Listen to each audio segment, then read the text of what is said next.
आयुष्य हे नदीच्या पाण्यातल्या प्रवाहाप्रमाणे असतं.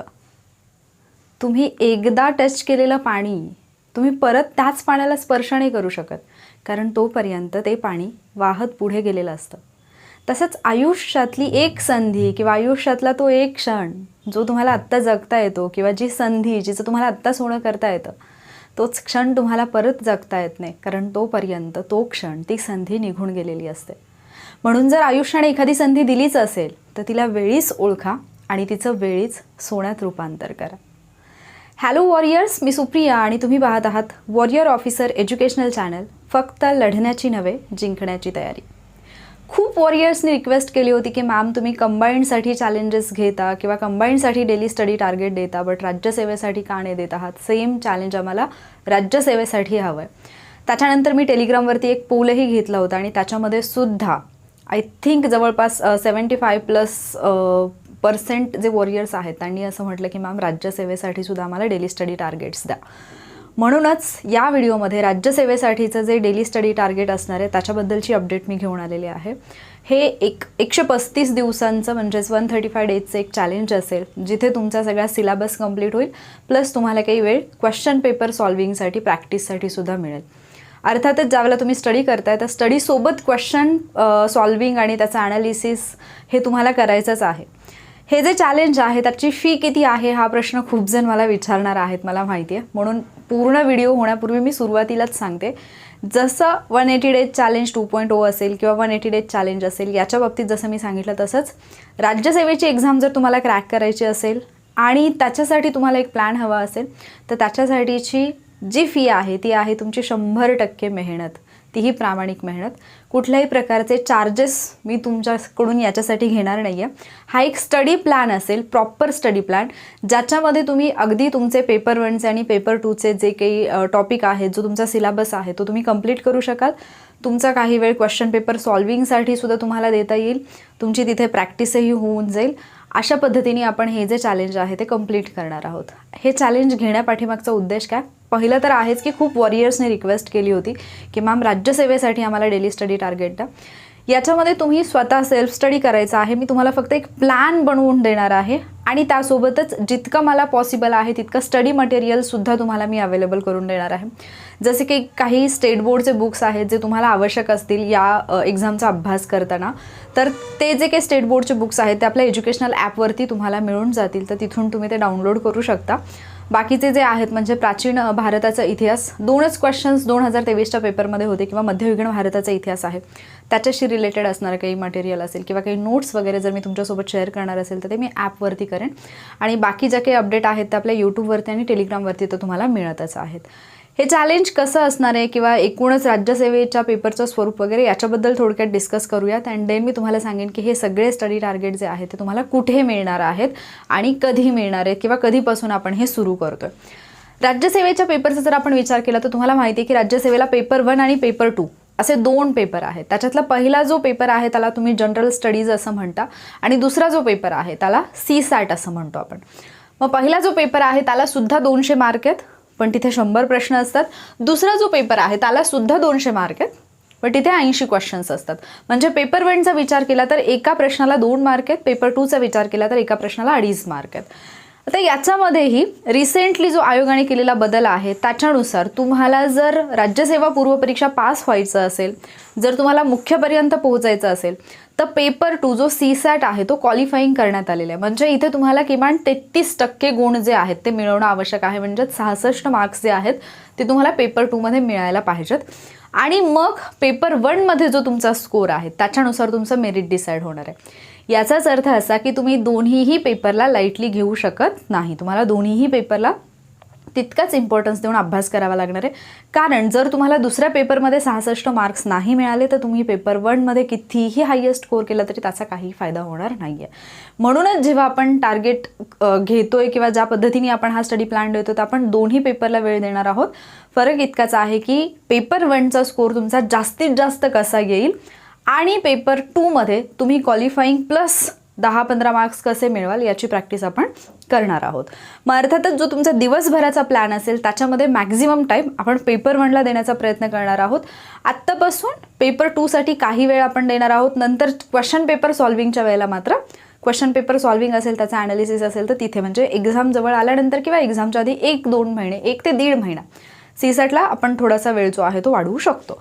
मग आत्ता जर आपण पाहिलं तर पेपर 1मध्ये जे मोस्ट इम्पॉर्टंट आहे किंवा प्रायोरिटी वाईज जर करायचं म्हटलं, जो विषय तुम्ही बिलकुल इग्नोर करू शकत नाही, ज्याला तुम्ही बिलकुल टाळू शकत नाही, तो म्हणजे सायन्स. कारण इथे 20 क्वेश्चन्स जे आहेत ते तुम्हाला पाहायला मिळतात सायन्स या विषयावरती.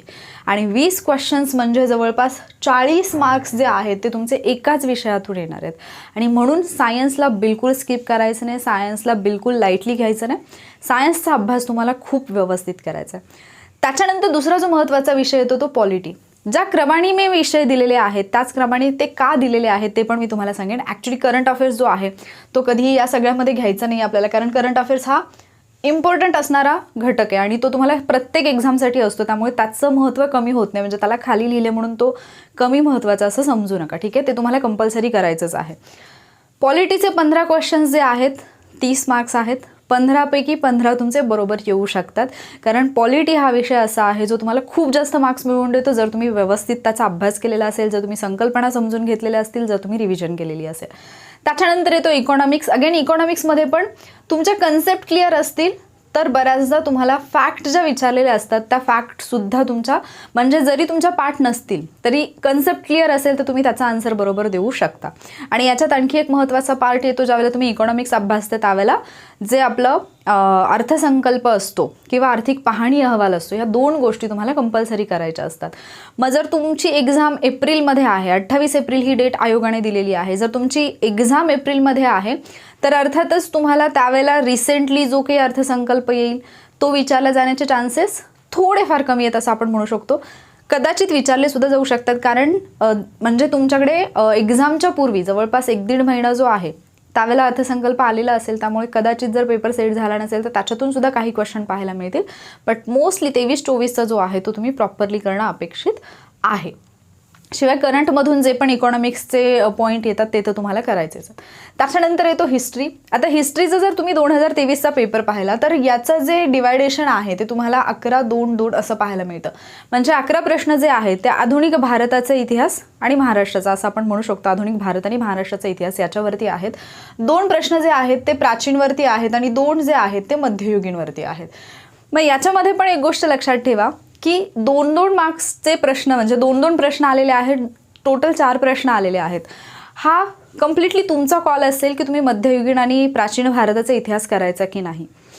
जर तुम्हाला वाटत असेल की हा मी ॲटलिस्ट एकदा पाहायला पाहिजे तर स्टेट बोर्ड एकदा पाहून घ्या. नवीन 11वीचं जे स्टेट बोर्ड आहे त्याच्यामध्ये तुम्हाला प्राचीन आणि मध्ययुगीनचा इतिहास पाहायला मिळतो, किंवा जुनं जे 6वी-7वीचं पुस्तक आहे तिथे प्राचीन आणि मध्ययुगीन भारताचा इतिहास तुम्हाला पाहायला मिळतो. तिथून जरी तुम्ही गेले तरी चालेल. बट याच्यासाठी तुम्ही खूप जास्त इन्व्हेस्ट करावा तुमचा टाईम आणि एनर्जी असं मला बिलकुल नाही वाटत. कारण जिथे तुम्हाला जास्त आउटपुट मिळणार आहे, जिथे तुम्हाला 100% माहिती आहे की याच्यावरती प्रश्न येतात, त्या जर घटकाला तुम्ही जास्त वेळ दिलात तर ते तुमच्यासाठी बेनिफिशियल राहील. त्याच्यानंतर जॉग्रफीमध्ये जर आपण पाहिलं तर जॉग्रफीमध्ये तुम्ही कंबाईनची तयारी करत असाल तर तुम्हाला महाराष्ट्राचा भूगोल खूप व्यवस्थित करावा लागतो. पण जेव्हा तुम्ही राज्यसेवेला येत आहे तर तिथे तुम्हाला जगाचा भूगोलही अभ्यासावा लागेल, भारताचा भूगोलही अभ्यासावा लागेल आणि काही प्रश्न तुम्हाला महाराष्ट्राच्या भूगोलावरती पाहायला मिळतात. त्याच्यातही प्राकृतिक भूगोल हा जो काही एक घटक येतो त्याच्यावरती खूप प्रश्न येतात. त्यामुळे तो एक पॉईंट जो आहे तो तुम्हाला व्यवस्थित करायचा आहे. जॉग्रफी त्याच्यासाठी मी खाली घेतलं कारण बरेच विद्यार्थी जे आहेत ते कंबाईनच्या अँगलनीच सुरुवातीपासून तयारी करत असतात आणि त्याच्यामुळे मग जॉग्रफीमधले जे नवीन पॉईंट येतात ते करायला थोडंसं डिफिकल्ट जातं, म्हणून त्याला मी इथे ठेवलेलं आहे हिस्ट्रीनंतर सुद्धा. ठीक आहे, तर जॉग्रफी तुम्हाला त्या पद्धतीने करायचं आहे. Current affairs most important topic आहे. करंट अफेअर्सचा जर आपण विचार केला तर जानेवारी 2023 पासून ते जवळपास मार्च 2024 पर्यंत, खरं तर मॅथची करायची गरज नाही आहे पण पकडून झालं की आपल्याला ते पण करायचं आहे. म्हणजे जवळपास हे 12 महिने झाले आणि हे 3 महिने झाले, एकूण 15 महिन्यांचं करंट अफेअर्स जे आहे ते तुम्हाला करायचं आहे. सेम पॅटर्न आपण करंट अफेअर्ससाठी फॉलो करणार आहोत, जो आपण 180 डेज चॅलेंज जे पहिलंवालं आहे तिथे जो फॉलो केलेला आहे. जसं की तुम्हाला काय करायचं आहे, 4 दिवसामध्ये 1 महिना जो आहे त्याचे करंट अफेअर्स कंप्लीट करायचे आहेत. म्हणजे जानेवारी 2023 अभ्यासायला घेतला तर तो 4 दिवसांमध्ये त्याचे करंट अफेअर्स कंप्लीट कराल. फेब्रुवारी घेतला तर 4 दिवसांमध्ये त्याचे करंट अफेअर्स कंप्लीट कराल. असं जर तुम्ही करत गेला तर 60 दिवसांमध्ये तुमचे करंट अफेअर्स होतात. पुढचा जो काही वेळ उरतोय तो कम्प्लिटली तुम्हाला रिव्हिजनसाठी मिळतो. त्यामुळे करंट अफेअर्स त्या पद्धतीने तुम्ही कराल आणि आपण हे डेली बेसिसवरती घेणार आहोत. म्हणजे जो पण जनरल स्टडीजचा एक कुठलाही सब्जेक्ट असेल त्याच्यासोबत करंट अफेअर्स हे तुम्हाला कंपल्सरी करायचंच आहे. आणि एन्व्हायरमेंटचे 5 क्वेश्चन्स आहेत, तर अगदी सुरुवातीपासूनच एन्व्हायरमेंट मी वाचत बसेन याची गरज नाही आहे तुम्हाला. पर्यावरणाचे जे 5 प्रश्न येणार आहेत ते एक्झामच्या जस्ट आधी तुम्ही जे काही PYQ आहेत किंवा ज्या इम्पॉर्टंट नोट्स आहेत त्या जरी तुम्ही रिवाईज केल्या तरीसुद्धा चालू शकतं. हे झालं सब्जेक्ट वाईज. म्हणजे जर एखादा स्मार्ट स्टडी करणारा विद्यार्थी असेल ज्याला काही करून क्वालिफाय व्हायचं आहे तर तो त्याच्या प्रायोरिटीज ठरवेल पहिल्यांदा, आणि मग कशा पद्धतीने मी त्या टॉपिकला किंवा त्या सब्जेक्टला इम्पॉर्टन्स दिला पाहिजे हे तो ठरवेल आणि त्याच्यानुसार तो अभ्यास करेल. तर तो प्लॅन अशा पद्धतीने असेल. याच्यातले जे 15-15 मार्क्सवाले सब्जेक्ट आहेत ते तुम्ही शफल करू शकता, अर्थातच तुमचा स्ट्रॉंग कुठला सब्जेक्ट आहे त्याच्यानुसार. बट सायन्सला स्किप करायचं नाही आहे. पॉलिटी पण नाही, कारण पॉलिटीमध्ये पण पैकीच्या पैकी मार्क्स येऊ शकतात. इकॉनॉमिक्स तुम्ही व्यवस्थित स्टडी केला असेल, PYQ व्यवस्थित अभ्यासले असतील, इकॉनॉमिक्स पण चांगले मार्क्स मिळवून देईल. पण तुमचा इकॉनॉमिक्स किती स्ट्रॉंग आहे, कन्सेप्ट किती क्लिअर आहेत याच्यावरती सगळं आहे. हिस्ट्री अगेन आधुनिक भारताचा इतिहास तर विचारला जातो. यापूर्वी असं होतं की बरेचसे प्रश्न हे प्राचीन मध्ययुगीनवरती येत होते. आता जर पाहिलं तर 4 प्रश्न येतात. 11 प्रश्न जे आहेत त्याच्यामध्ये मग वृत्तपत्र येतात, काही महत्त्वाच्या कामगार चळवळ असेल, शेतकरी चळवळ म्हणजे शेतकऱ्यांचे ज्या काही चळवळी झालेल्या आहेत, उठाव आहेत ते असेल, किंवा आपली राष्ट्रीय सभा आहे याच्याशी रिलेटेड बरेचसे प्रश्न येतात. जहाल गट आहे, मवाल गट आहे, तो जो कालावधी आहे, कालखंड आहे तो तुम्हाला अभ्यासायचा आहे. भारतीय स्वातंत्र्याचा अभ्यास आहे.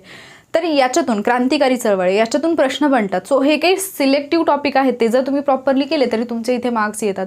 जॉग्राफीमध्ये अगेन ज्या काही भूरूप विषय किंवा प्राकृतिक भूगोलाशी संबंधित असणाऱ्या संकल्पना आहेत, अक्षवृत्त आहे, रेखावृत्त आहे, भूकंप आहे, त्याच्यानंतर जे काही क्षरण म्हणजे अपक्षरण कार्य वगैरे असतात, नदीचे असतील, हिमनदीचे असतील, वाऱ्याचे असतील, त्याच्यामुळे तयार होणारी जी भूरूपं वगैरे आहेत, हे जे सगळं आहे, ज्वालामुखीचे प्रकार, तर हे जे सगळं बेसिक आहे, पृथ्वीचा अंतरंग वगैरे, या काही बेसिक गोष्टीसुद्धा तुम्ही इथे करणं अपेक्षित असतं. आणि ते जर तुम्ही प्रॉपरली करत असाल तर अर्थात इथे पण चांगले मार्क्स तुमचे येऊ शकतात. आणि करंट अफेअर्स तर मी सांगितलंच. करंट अफेअर्सचे अगेन फॅक्च्युअल क्वेश्चन जे आहेत ते मोठ्या प्रमाणावरती सध्या अलीकडे आयोग विचारत आहे, त्याच्यामुळे त्याच्यावरती तुम्ही फोकस करणं गरजेचं आहे. आणि दुसरा मुद्दा, 2024 ही एक एक्झाम अशी आहे की जी तुम्ही पुढे जाऊन ऑब्जेक्टिव्ह द्याल. 2025 पासून तर मुख्य परीक्षा जी आहे ती तुमची डिस्क्रिप्टिव्ह होणार आहे. त्याच्यामुळे तुम्हाला राज्यसेवा जर क्वालिफाय करायची असेल तर 2024 फार मोठी संधी आहे. हे झालं पेपर 1 बद्दल. पेपर 2 कडे आपण आलो तर कॉम्प्रिहेन्शनचे 50 प्रश्न आहेत, म्हणजे जवळपास 125 मार्क्स जे आहेत ते तुम्हाला इथे आहेत, जिथे तुम्हाला उत्तरं तिथेच दिलेली आहेत, फक्त तुम्हाला ती शोधून लिहायची आहेत. मग तुम्ही किती व्यवस्थित वाचता, किती व्यवस्थित समजून घेता, तुम्हाला त्याचं आकलन किती होतं याच्यावरती सगळ्या गोष्टी अवलंबून आहेत. आणि म्हणून पॅसेज जे आहेत, उतारे जे आहेत, त्याची प्रॅक्टिस आपल्याला डेली बेसिसवरती करायची आहे आत्तापासून एक्झामपर्यंत. ते मी सांगेन तुम्हाला कसं करायचं आहे ते. मॅथ्स आणि रिझनिंगच्या बाबतीत यापूर्वी आयोग जे प्रश्न विचारत होता, आयोगाने रिझनिंगला जास्त इम्पॉर्टन्स दिलेलं होतं. बट आत्ता जर पाहिलं तर मॅथ्स आणि रिझनिंगला जवळपास सेम महत्त्व दिलेलं आहे. मॅथ्स रिझनिंगचे 12-13 क्वेश्चन्स येत आहेत. म्हणजे इथे 12 आले तर इथे 13 येतील, इथे 13 आले तर इथे 12 येतील, या पद्धतीने. त्यामुळे मॅथ्स रिझनिंगला पण जे महत्त्वाचे टॉपिक आहेत ज्याच्यावरती आयोगाने प्रश्न विचारले ते सिलेक्टिव्ह टॉपिक करा. जरुरी नाही की मॅथ्स रिझनिंगमध्ये तुम्ही मास्टरच झाला पाहिजे.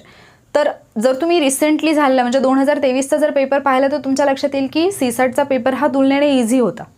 म्हणजे तुम्ही क्वालिफाय होण्याएवढे मार्क्स इझिली घेऊ शकत होता. तर तसं जर तुमचा म्हणजे बेस स्ट्रॉंग असेल मॅथ्स रिझनिंगचा तर तुम्हाला टेन्शन घ्यायची गरज नाही. फक्त प्रॅक्टिस जी आहे ती तुम्हाला कंटिन्यू ठेवायची आहे. आणि जर नसेल तर मग कन्सेप्ट क्लिअर करून घ्या. जो काही वेळ मिळतो त्याच्यामध्ये जे महत्त्वाचे टॉपिक आहेत ते सिलेक्ट करून त्याची तयारी करायची. त्याच्यानंतर डिसिजन मेकिंगचे 5 क्वेश्चन येतात. हे तुमच्या हातातले मार्क्स असतात 12.5. का माहिती आहे? कारण या प्रश्नांना एकतर तुम्ही निगेटिव्हमध्ये जात नाही. दुसरा मुद्दा, फक्त एक जे चुकीचं उत्तर आहे ते तुम्हाला एलिमिनेट करता जर आलं तर ॲटलिस्ट काही मार्क्स तरी तुम्हाला मिळतातच. म्हणजे 1, 1.5, 2.5 हे जे काही मार्क्स आहेत ॲटलिस्ट काही मार्क्स तरी तुम्हाला इथे मिळतात. त्यामुळे डिसिजन मेकिंग आणि फक्त पेपरसाठीच नाही तर पुढे जाऊन तुम्ही एक अधिकारी बनणार आहात तर तिथे सुद्धा आवश्यक आहे. त्यामुळे डिसिजन मेकिंगला बिलकुल दुर्लक्षित करायचं नाही. हे झालं. आणि याच्यामध्ये पेपर 2 मध्ये तुमचे 33% मार्क्स येणं गरजेचं आहे. आणि जर 33% मार्क्स आले तर तुमचा पेपर 1 चेक होईल आणि तिथे तुम्ही मग मेरिटमध्ये बसणं आवश्यक असेल. मग आता हे जे नियोजन आहे, आपल्याला काय करायचं आहे, कशा पद्धतीने जो प्लॅन आहे तो तुम्हाला फॉलो करायचा आहे. तर डेली, आता मी पहिल्यांदा सीसॅटचं सांगते, डेली तुम्हाला सीसॅटसाठी पेपर 2साठी 1.5 तास तरी किमान वेळ द्यायचा आहे. बऱ्याच जणांना असं वाटेल की मॅम गरज नाही आहे, आता मी फक्त GS करू, सीसॅटला नंतर वेळ मिळेल. पण नंतर काय होणार आहे माहिती, जशी जशी एक्झाम जवळ येईल, एक्झामला 2 महिने राहतील, त्याच्यानंतर तुम्हाला GSचं बर्डन हे येणारच आहे. आणि GS करायचं आहे याच्यामध्ये मग सीसॅटला लक्ष देऊ की नको असं होणार. आणि मग जर सीसॅटमध्ये तुम्हाला मार्क्स नाही मिळाले तर मग तुम्हाला माहिती आहे काय होऊ शकतं. सो ॲटलिस्ट 1.5 तास तुम्ही देऊ शकता. दुसरा मुद्दा हाही आहे की तुम्ही कंटिन्युअसली जर GS वाचत बसलात तर कुठे ना कुठेतरी तुम्हाला बोर व्हायला लागणार आहे आणि मग तुमची प्रोडक्टिव्हिटी कमी होणार आहे. म्हणजे तुम्हाला असं वाटणार की मी बसलोय, मी वाचत आहे, पण जे तुम्ही वाचताय त्याचं तुम्हाला आकलन होतं आहे का, प्रश्न आल्यानंतर त्याचं इम्प्लिमेंटेशन तुम्हाला करता येईल का, हा पण एक महत्त्वाचा फॅक्टर आहे. सो तुमच्या ब्रेनला थोडीशी रेस्ट किंवा जे तुम्ही रटाळवाणे एकच काम करताय त्याच्यातून थोडासा चेंज म्हणून सीसॅट जे आहे ते तुम्हाला आवश्यक ठरणार आहे. आणि सीसॅट हे दुपारच्या वेळेतच करायचं आहे. सो जेवल्यानंतर झोपण्यापेक्षा सीसॅट घेऊन बसणं कधीही बेस्ट राहील. मग आता ज्यावेळेला तुम्ही पेपर 2 करताय डेली, एक जो आपल्याला 1.5 तास द्यायचा आहे तो कशा पद्धतीने द्यायचा आहे, तर किमान 2 पॅसेज जे आहेत ते तुम्ही सोडवाल. ठीक आहे, 2 पॅसेज जे आहेत ते सोडवाल. एका पॅसेजसाठी 10 मिनिटांचा वेळ द्याल, दुसऱ्या पॅसेजसाठी 10 मिनिटांचा, असं तुम्ही 20 मिनिटांमध्ये 2 पॅसेज जे आहेत ते सोडवायचे आहेत. कारण पेपर 1ला जर तुम्ही पाहिलं तर जो वेळ आहे तुम्हाला 120 मिनिटांचा वेळ मिळतो, 2 तासांचा वेळ मिळतो आणि त्याच्यामध्ये तुम्ही 100 प्रश्न आरामसे सोडवू शकता. बिलकुल घाई होत नाही, बिलकुल गोंधळ उडत नाही. उलट पेपर 1ला तर वेळ शिल्लक राहतो, पण दुसऱ्या पेपरला मात्र घाई होते. कारण पेपर लेंदी असतो, पॅसेजेस रीड करायचे असतात, मॅथ्स रिझनिंगमध्ये पण मोठी मोठी गणितं वाचायची असतात, उत्तर छोटंच असतं पण तेवढं मोठं वाचावंच लागतं. सो तिथे टाईम मॅनेजमेंटला प्रॉब्लेम येतो. मग जर तुम्ही आधीपासूनच जर तुमची आकलन क्षमता तुम्ही वाढवलीत तर डेफिनेटली त्याचा तुम्हाला तिथे फायदा होणार आहे. त्याच्यामुळे हे जे काही 20 मिनटं आहेत ते तुम्ही इथे देणार आहात. त्याच्यानंतर एक क्वेश्चन जो आहे तो डेली बेसिसवरती तुम्हाला डिसिजन मेकिंगचा करायचा आहे. ठीक आहे, डिसिजन मेकिंगचा एक प्रश्न तुम्ही डेली, एकच प्रश्न म्हणते मी, तुम्हाला हवं तर तुम्ही त्याच्यापेक्षा जास्त सोडवू शकता. किमान एक तरी क्वेश्चन जो आहे तो तुम्ही रीड करणं हे अपेक्षित आहे. मग डिसिजन मेकिंगचा हा जो एक प्रश्न आहे त्याच्यासाठी तुम्ही इतका वेळ तर लागत नाही, पण आपण 5 मिनिटांचा कालावधी जरी पकडून चाललो तरी 25 मिनिटं इथे होतात. आणि 1 तास जो तुमच्याकडे उरतो, 1 तास 5 मिनिटं, हा जो वेळ आहे हा तुम्ही देणार आहात मॅथ्स रिझनिंगसाठी. ठीक आहे, मग मॅथ्स रिझनिंगमध्ये तुम्ही अल्टरनेटिव्ह डेज करू शकता. जसं की आज तुम्ही मॅथ्सचा टॉपिक केला किंवा सलग 2 दिवस तुम्ही मॅथ्सचं केलं, सलग 2 दिवस रिझनिंगचा टॉपिक करा, या वेनी जा. किंवा मग सलग 15 दिवस तुम्ही मॅथ्स करा, सलग 15 दिवस तुम्ही रिझनिंग करा, असं जरी केलं तरी चालेल. बट नंतर त्याची तुम्ही रिव्हिजन करा. या पद्धतीने तुम्ही करू शकता. हा झाला दिवसातला केवळ 1.5 तास. आता उरलेला जो बाकीचा वेळ आहे मॉर्निंगपासून ते रात्रीपर्यंत, तो सगळा वेळ तुम्हाला द्यायचा आहे पेपर 1साठी. ठीक आहे, आणि मग पेपर 1ची तयारी करताना काय करायचं आहे, आता इथून पुढे जे काही तुम्हाला स्टडी टार्गेट दिले जातील राज्यसेवेचे, त्याच्यामध्ये मग GSचे टार्गेट देताना म्हणजे आज फक्त एकच टॉपिक दिला असं होणार नाही. कदाचित 2 किंवा 3 टॉपिक एका दिवसासाठी दिले जातील. म्हणजे टॉपिकची लेंथ, टॉपिकमध्ये असणाऱ्या कन्सेप्ट, त्याची डिफिकल्टी लेवल, या सगळ्या गोष्टींचा विचार करूनच ते टॉपिक मी देईन. त्यामुळे डोंट वरी, असं नका समजू की खूप बर्डन होईल, नाही. तर एक टॉपिक येईल तुम्हाला या कुठल्याही सब्जेक्टमधला आणि प्लस करंट अफेअर्स जे आहे मंथ वाईज ते तुम्हाला दिलेलं असेल. अशा पद्धतीने तुम्हाला टार्गेट मिळेल. कशा स्वरूपात मिळेल, एक तर तुम्हाला GSचा एक सब्जेक्ट जो आहे त्याच्यामधला कुठलाही टॉपिक, देन करंट अफेअर्स आणि हा जो काही तुमचा सीसॅटचा पार्ट आहे तो. अशा पद्धतीने एक प्लॅन तुमच्यासोबत शेअर केला जाईल. आता सगळ्यात महत्त्वाचा मुद्दा आहे की हा प्लॅन मी देणार कुठे. ॲक्च्युली जे आपण डेली स्टडी टार्गेट ॲपवरती घेतो, मला त्याच फॉर्मॅटमध्ये ॲपवरती तुम्हाला द्यायचं होतं, बट ॲपमध्ये काही टेक्निकल इश्यूमुळे, म्हणजे आजचं स्टडी टार्गेटसुद्धा मी नोटिफिकेशनमध्ये दिलेलं आहे, तर असा प्रॉब्लेम येऊ नये. आणि टेलिग्रामवरती पण नंतर, जरी आपला टेलिग्राम चॅनल आहे, वॉरियर ऑफिसर आहे, तरीसुद्धा बरेचसे मुलं टेलिग्राम चॅनलला जॉईन न होता आपला जो ग्रुप आहे त्याला जॉईन आहेत. आणि मग तिथे अगेन त्यांचं कन्फ्युजन होतं की बाकीचे मेसेजेस आहेत, मॅम तुमचं टार्गेट नाही सापडत. आणि 180 डेज 2.0 हे जे चॅलेंज आहे ते पण मी तिथे सुरू केलेलं आहे. त्यामुळे मग अगेन असं नको व्हायला की मॅम 180 डेजचं आले की राज्यसेवेचं आले, हे आम्हाला कळत नाही. कारण जरी सगळं मी स्पष्टपणे लिहिलेलं असलं तरी आय डोंट नो, काही स्टुडंट जे आहेत ते त्याच्यावरती वारंवार म्हणजे सूचनाच व्यवस्थित वाचत नाहीत आणि मग काहीतरी विचारत बसतात. मग एकाने एक प्रश्न विचारला की अभ्यास राहतो बाजूला आणि बाकीचं डिस्कशन सुरू होतं. हे सगळं होऊ नये म्हणून यूट्यूबवरती हे जे स्टडी टार्गेट आहेत ते कम्युनिटीला देण्याचा मी प्रयत्न करेन, किंवा म्हणजे कम्युनिटी टॅब जे असते तुम्हाला जे हे दिसतं यूट्यूबवरती गेल्यानंतर काही इमेजेस किंवा टेक्स्ट मेसेज जे दिसतात तिथे देण्याचा माझा विचार होता. बट अगेन यूट्यूबच्या नवीन पॉलिसीनुसार जसं स्टोरीजची टॅब काढून टाकली तसं जर कम्युनिटीच्या बाबतीत पुढे काही झालं शक्यतो होणार नाही, तर तो इश्यू येऊ नये म्हणून यूट्यूबवरती तुम्हाला शॉर्ट व्हिडिओज माहिती असतील, शॉर्ट व्हिडिओचं एक हे असतं सेक्शन असतो, शॉर्ट व्हिडिओज तुम्ही पाहत असाल तर तिथे फक्त 10 सेकंदाची एक क्लिप जी आहे ती मी ॲड करेन, जिथे की ज्या पद्धतीने रिटर्नमध्ये असतात ना आपले टार्गेट्स, म्हणजे इकडे जे मी तुम्हाला टेलिग्रामवरती देते त्याच पद्धतीने रिटर्न फॉर्मॅटमध्ये ते टार्गेट्स असतील, जसं की त्याचा एक फोटो असेल किंवा इमेज असेल जी तुमच्या स्क्रीनवरती 10 सेकंडसाठी राहील. 10 सेकंडसाठी राहील म्हणजे तुम्ही त्याचा स्क्रीनशॉट पण काढून घेऊ शकता किंवा तुम्ही ते डाउनलोड पण करू शकता किंवा तुम्ही ते सेव्ह पण करून ठेवू शकता या पद्धतीने. तर ते 10 सेकंडच्या क्लिपमध्ये तुम्हाला डेली स्टडी टार्गेट जे आहेत राज्यसेवाचे ते पाहायला मिळतील. मग तुमचं काम काय आहे, रोज सकाळी ते टार्गेट जे आहे त्याचा व्हिडिओ किंवा रात्री जो आहे तो व्हिडिओ मी तुमच्यासोबत शेअर करेन, तो व्हिडिओ पाहायचा, त्याच्यातले कुठले स्टडी टार्गेट मी आजच्यासाठी सांगितलेले आहेत ते स्टडी टार्गेट पाहायचे आणि तो अभ्यास तुम्ही करायचा. मी अगेन सांगते की हे यूट्यूबवरती देण्याचं रिझन काय आहे, टेलिग्रामवरती ऑलरेडी कंबाईंड प्रीसाठीचं स्टडी टार्गेट सुरू आहे आणि मग परत तुम्ही जास्त गोंधळून जाऊ नये की अरे इकडचा टॉपिक कुठला, इकडचा टॉपिक कुठला, हा सगळा गोंधळ उडू नये म्हणून. आता हे चॅलेंज जे आहे ते मी म्हटलं 135 डेजसाठी आहे, करेक्ट. मग हे जे 135 डेज आहेत ॲक्च्युली आपल्याकडे 135पेक्षा जास्त दिवस शिल्लक आहेत. म्हणजे डिसेंबरचा जर विचार केला तर डिसेंबरच्या 10 तारखेपासून पुढे जरी आपण विचार केला तरी 20-21 दिवस जे आहेत ते डिसेंबरचे आपल्याला पाहायला मिळतात. देन जानेवारीचे 21 आहेत, फेब्रुवारीचे 28-29 असतील, देन मार्चचे 31 दिवस आहेत आणि प्लस एप्रिलचे सुद्धा 26-27 दिवस तुमच्याकडे आहेत. तेवढा कालावधी आहे. पण 135 दिवस मी का म्हटलं, कारण याच्यामध्ये काही वेळेला असं होणार आहे की तुमचं कुठेतरी डिस्कंटिन्यू झालं, मे बी काही रिझनमुळे तुम्ही चॅलेंज फॉलो नाही करू शकला, त्या दिवशीचं टार्गेट कंप्लीट नाही करू शकला, तर ते तुमचे इनकम्प्लीट टास्क जे आहेत 1-2 दिवस मागे पुढे झालं तर ते तुम्हाला कव्हरअप करायला वेळ मिळावा. आणि जर डेली बेसिसवरती प्रॉपरली तुमचं 135 डेज झालं तर जे उरलेले दिवस असतील काही 6-7 दिवस ते तुम्हाला रिव्हिजनसाठी मिळतात, म्हणजे आणखी चांगली रिव्हिजन तुम्ही करू शकाल. या उद्देशाने हे जे चॅलेंज आहे ते मी 135 डेज असं म्हटलेलं आहे, बट ते ॲक्च्युली एक्झामच्या डेपर्यंत असेल. आता याच्यामध्ये जो की तुम्ही स्टडी करणार आहात त्याचा फॉर्मॅट काय असायला पाहिजे, तर अर्थातच तुम्ही स्टडी टार्गेट कुठला आहे ते चेक कराल पहिल्यांदा आपल्या यूट्यूब चॅनलवरती. देन तुम्ही काय कराल, ते जे स्टडी टार्गेट आहे तो जो टॉपिक मी तुम्हाला सांगितलेला आहे तो टॉपिक अभ्यासाल. जर त्याच्याशी रिलेटेड एखादा व्हिडिओ मी तुमच्यासोबत शेअर केला टेलिग्रामवरती, मी त्याची लिंक शेअर करेन. फॉर एक्झाम्पल आता तुम्ही सायन्समध्ये आलात, सायन्समध्ये तुम्ही रोग व आजार हा टॉपिक अभ्यासता, तर मी जीवाणूजन्य आणि विषाणूजन्य आजार जे आहेत त्यांच्या ट्रिक्स ज्या आहेत त्या शेअर केलेल्या आहेत ऑलरेडी. किंवा तुम्ही प्राणी वर्गीकरण हा टॉपिक अभ्यासता, तर प्राणी वर्गीकरणाच्या ट्रिकचे काही व्हिडिओज जे आहेत ते मी यूट्यूबवरती अपलोड केलेले आहेत. सो ते जे व्हिडिओज आहेत तुमच्या टॉपिकशी रिलेटेड कुठलाही व्हिडिओ जर यूट्यूबवरती असेल तर त्याची लिंक मी आपल्या टेलिग्राम चॅनलवरती तुमच्यासोबत शेअर करेन. मग तुम्ही काय कराल, तुमचा टॉपिक रीड कराल, तुमच्या वेळेनुसार तो व्हिडिओ पाहाल अँड देन आयोगाने त्या टॉपिकवरती जे विचारलेले प्रश्न आहेत, मग ते राज्यसेवेला विचारलेले असतील, कंबाईंड ग्रुप बीला किंवा ग्रुप सीला विचारलेले असतील, ते सगळे क्वेश्चन्स फक्त राज्यसेवेचे नाही, राज्यसेवा ग्रुप बी ग्रुप सी याच्या प्रीला विचारलेले जे क्वेश्चन आहेत त्या टॉपिकवरचे ते क्वेश्चन्स तुम्ही तो टॉपिक रीड करून झाला की सॉल्व्ह कराल. जर एखादा क्वेश्चन नाही सुटला किंवा काही पॉईंट जर असं तुमच्या लक्षात आलं की बुकमध्ये नाही आहेत आणि ते एक्झाममध्ये विचारले, तर ते एक्स्ट्राचे पॉईंट तुम्ही नोट डाऊन करून ठेवाल, कारण ते रिव्हिजनसाठी फार जास्त महत्त्वाचे असतात. तर या पद्धतीने तुम्ही हा प्लॅन फॉलो कराल. आता हे सुरू केव्हा होणार आहे, तर तुमचा जो डे 1 असेल, डे 1 जो असेल तो असेल तुमचा 11 डिसेंबर.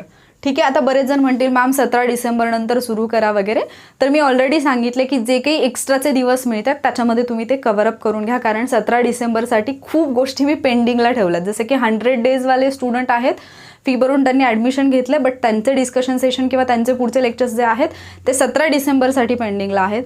राज्यसेवा आणि 17 डिसेंबरचा संबंध नाही आहे. राज्यसेवाचे जे टार्गेट फॉलो करणार आहेत स्टुडंट ते राज्यसेवेचे करतील. जरी तुम्ही 17 डिसेंबरच्या एक्झामला असाल तरी तुम्ही 17 डिसेंबरच्या एक्झामवरती कम्प्लिटली फोकस करा अँड देन तुमची एक्झाम झाल्यानंतर 18 तारखेपासून तुम्ही राज्यसेवेचे टार्गेट जे आहे ते फॉलो करायला सुरुवात कराल. तुमच्यापैकी बऱ्याच जणांना हा डाऊट असेल की मॅम आम्ही कंबाईंड पण देणार आहोत, राज्यसेवा पण देणार आहोत, मग आम्ही काय करू. तर याच्यातले जे कॉमन टॉपिक आहेत, जसं सायन्सचे टॉपिक राज्यसेवेला पण आहेत आणि प्लस कंबाईंडला पण आहेत, त्याच्यातले काही टॉपिक जे आहेत ते तुम्हाला राज्यसेवेला प्रकर्षाने जाणवतील की त्याच्यावरती प्रश्न येतात, पण कंबाईंडला इतके येत नाही आहेत. तर तुम्ही जे राज्यसेवा आणि कंबाईंडला कॉमन असणारे जे टॉपिक आहेत ते तुम्ही करतानाच एवढा व्यवस्थित पद्धतीने कराल की राज्यसेवेला जरी प्रश्न आला तरी तो येतोय आणि कंबाईंडला आला तरी येतोय. जे एक्स्ट्राचे आहेत तिथे मात्र तुम्ही वेळ द्या. सेम सगळीकडे आहे. हिस्ट्रीमध्ये फक्त तुम्हाला प्राचीन आणि मध्ययुगीनचा काही कंबाईंडला संबंध येत नाही, किंवा जे आधुनिक भारताचा इतिहास आहे त्याच्यामध्ये महाराष्ट्र फोकस जो आहे तो तुम्हाला कंबाईंडसाठी म्हणजे प्री जे आहे ग्रुप बी सीची त्याच्यासाठी करावा लागतो. तुम्ही राज्यसेवेचा प्रॉपरली अभ्यास करा. राज्यसेवा जर तुमची टार्गेट असेल, कम्प्लिटली नाही मला राज्यसेवाच करायची आहे, तर मी तुम्हाला सजेस्ट करेन की हे चॅलेंज तुम्ही फक्त राज्यसेवेसाठी फॉलो करा. ते जरी तुम्ही त्याचा अभ्यास व्यवस्थित केला तरी तुमचा जो काही ग्रुप बी सी प्रीचा अभ्यास आहे, सायन्स तुमचं होतं आहे, पॉलिटी होतं आहे, इकॉनॉमिक्सचा बराचसा पार्ट होतो आहे, हिस्ट्रीचा ॲटलिस्ट भारताचा पार्ट तुमचा होऊन जातो आहे, जॉग्रफी जे आहे भारताचे जे काही क्वेश्चन येतील ते तिथून तुमचे होऊन जातील, करंट अफेअर्स जे आहेत ते पण तुमचं होतं आहे, इतका पार्ट तुमचा होतो आहे. मग त्याच्यानंतर तुमच्याकडे जो वेळ आहे म्हणजे एप्रिलमध्ये एक्झाम झाल्यानंतर मेपासून 16 जूनपर्यंतचा वेळ तुमच्याकडे आहे, तिथे तुम्ही उरलेले टॉपिक जे आहेत ते प्रॉपरली करू शकता, काहीच प्रॉब्लेम येणार नाही. पण जर तुम्हाला राज्यसेवा फोकस करायची असेल तर राज्यसेवाच प्रॉपरली करा. आणि जर फक्त कंबाईंड तुमचं टार्गेट असेल तर कंबाईंडचं ऑलरेडी 180 डेज चॅलेंज जे आहे ते सुरू आहे आपलं. त्याच्याशी रिलेटेड व्हिडिओ जे आहेत ते यूट्यूबवरती पाहायला मिळतील. हवं तर लिंक मी तुम्हाला एंड स्क्रीनला देईन. तर ते 180 डेज मग तुम्ही कंबाईंडसाठी फॉलो करा. क्लिअर सगळ्या सूचना समजल्या असतील. आणि जे अगदी तुम्ही मी पोल घेतल्यापासून माझं डोकं खाल्लं की मॅम कधी सुरू करणार, तर तो तुमचा डाऊट पण क्लिअर झाला असेल. राज्यसेवेसाठी एक स्टडी प्लॅन प्रॉपरली तयार करून तुमच्यासाठी घेऊन येते.